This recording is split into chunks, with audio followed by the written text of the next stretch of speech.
Hey everyone, as if we didn't already know just how corrupt the political class and their mindless enforcers or the order followers in this country are. Well, here comes just one more piece of evidence, another news story that helps clarify and solidify that reality. Headline on CBC News: Politics, from soliciting bribes to abuse of authority. CBSA officers hit with hundreds of misconduct complaints. Border agency has investigated more than 500 allegations against its own staff over the past 2 years. This is reported by Catherine Tunney, May 12, 2020. One Border Services officer was accused of bragging about making clients touch themselves during private searches. Another was accused of soliciting bribes at the border. And thousands of dollars and a handful of luxury items, including a Rolex watch, went missing from a Border Services safe. I can't help but think, is this happening down there at Roxham Road? Or one of the other points that the illegals, the tens of thousands of illegals that are pouring into this country, and yeah, they're still coming across, folks, maybe not in larger numbers, but as far as I'm hearing and the way it's being reported, it's still happening. I'm not going to defend those who are crossing the border illegally because they're already committing a crime as it is. But based on the reporting on this article, it seems like they're not the only criminals. So are the very people who are supposed to prevent crimes, not commit them. Documents obtained by CBC News through an access to information request outline a long list of allegations against Canada Border Service Agency officers covering everything from abuse of authority and criminal association to excessive force and sexual harassment.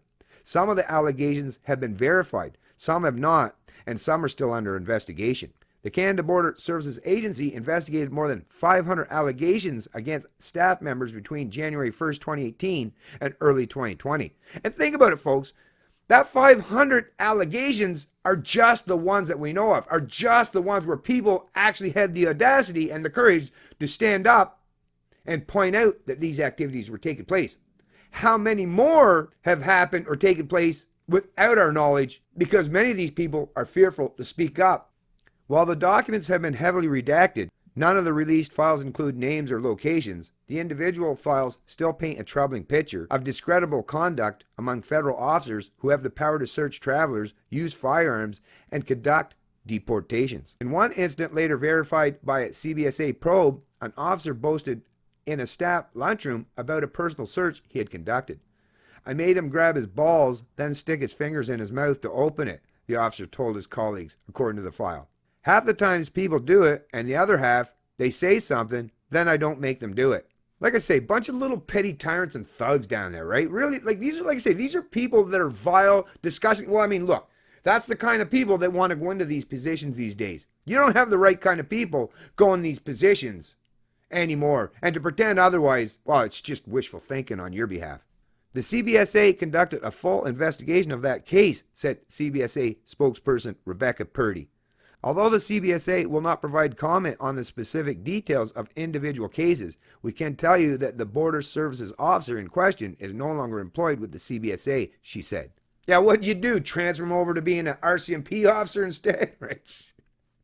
Or put him somewhere else within the criminal organization? I mean, the government, where he can carry out more nefarious acts or deeds? Or is he on paid vacation?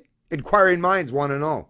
In another case described in the documents, a cleaner found $9,000 and turned it in. But the wad of cash later went missing from a superintendent's safe. Around the same time, a Rolex watch and iPhone also went missing from that same CBSA office. The border agency wouldn't say whether the money was recovered, but said it had since implemented the recommendations that came out of the investigation, including guidance on the placement of cameras. Another officer is under investigation following bribery allegations. The case dates back to August of 2018 when a CBSA employee reported finding during a vehicle search an e-transfer receipt with another CBSA officer's name on it as the recipient. Wow, right? That prompted the investigating officer to look through the vehicle's owner's phone record. There, according to the report, the officer found a long series of texts from an officer allegedly offering to accept bribes in return for work permits. I mean, think about this. In return for work permits, right? I mean, just think about how much corruption we're talking about here and what kind of effect that's having on Canada and our economy. The rest of the file is redacted. The CBSA said it won't comment on individual files. Officer accused of collecting women's phone numbers.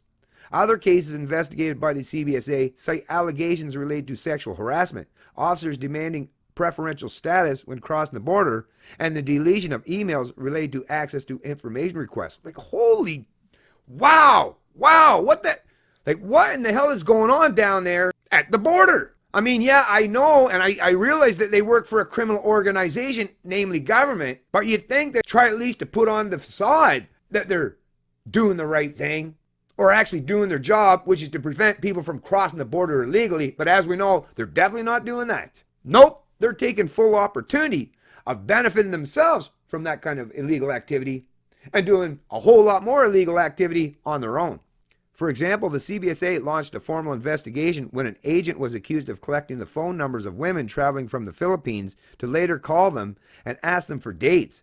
It's not clear whether that investigation has been concluded. Some complaints focus on simple errors in judgment. One officer became the subject of an investigation for complaining publicly about federal government policy and sending out a tweet saying that CBSA stands for can't be sure of anything. The CBSA takes all allegations of employee misconduct very seriously and thoroughly investigates cases. As soon as a code of conduct violation is brought to the attention of the CBSA, an internal investigation is undertaken. Appropriate corrective measures follow when allegations are determined to be found, said Purdy. The CBSA will continue to work with all employees and unions to build a healthier culture that is free from workplace harassment, discrimination, and violence.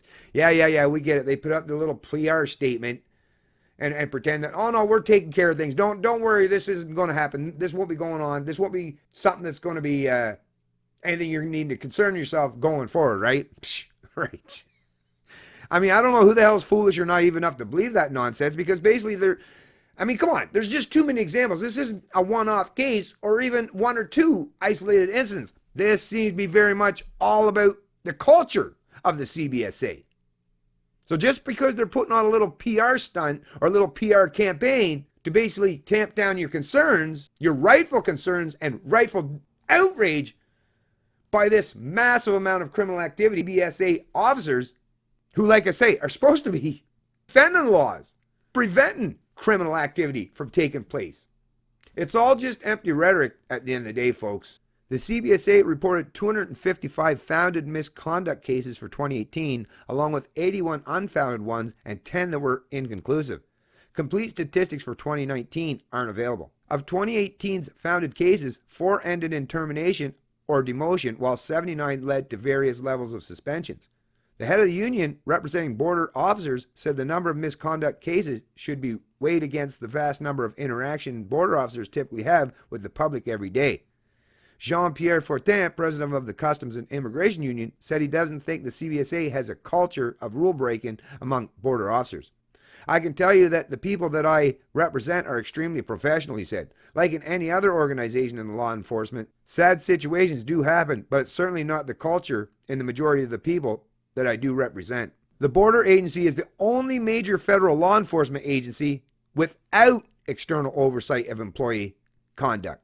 While the CBSA has internal mechanisms to handle complaints from the public, critics have long argued the agency shouldn't be allowed to investigate its own officers.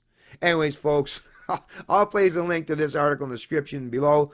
I didn't even want to go this far down to it, but I at least wanted to get to that bottom portion where, no oversight whatsoever. So whatever rhetoric they're espousing or suggesting that, it's only a limited amount of cases or a couple bad apples. Yeah, right, like I say. Well, of course that's the rhetoric they're espousing, but, 500 incidents, and that's just the ones that have been caught, right? That represents more than, like I say, just a couple isolated incidents. Now, 500, that's a pretty substantial number, and very much definitely sounds like that it is part of the culture of that corrupt institution or organization. It's Canadian Libertarian, and I love liberty.